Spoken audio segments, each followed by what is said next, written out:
kyllähän Janne Ahosenkin pitää hypätä pitkälle vieviäkseen tämän kilpailun voittajaksi avauskierroksella 3,5 metriä pidemmälle kuin Janne Happonen, ja nyt on 134 metriä alla, ja Ahonen vetää sen ja pitkälle vetää pisimmän hypyn tässä kilpailussa. Siitä tulee ykköstila Janne Ahoselle päätöskilpailu-uralla Kuusamossa perjantai-iltana, ja komeasti Janne Ahonen tuulettaa, jättää tässä suomalaiselle mäkiyleisölle hypästi ja ykköstilalla. Jopa Se on harvinaista mäkiurheilussa ja varmaan harvinaista Janne Ahosen koko uralla. Erinomainen hyppy, ei minkäännäköistä suksivirhettä edes tuossa lentovaiheen aikana.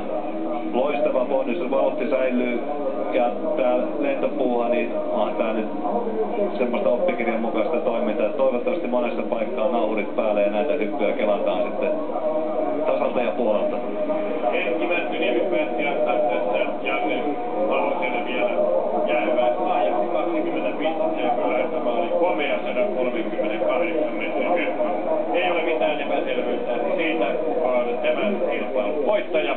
Hän on Janne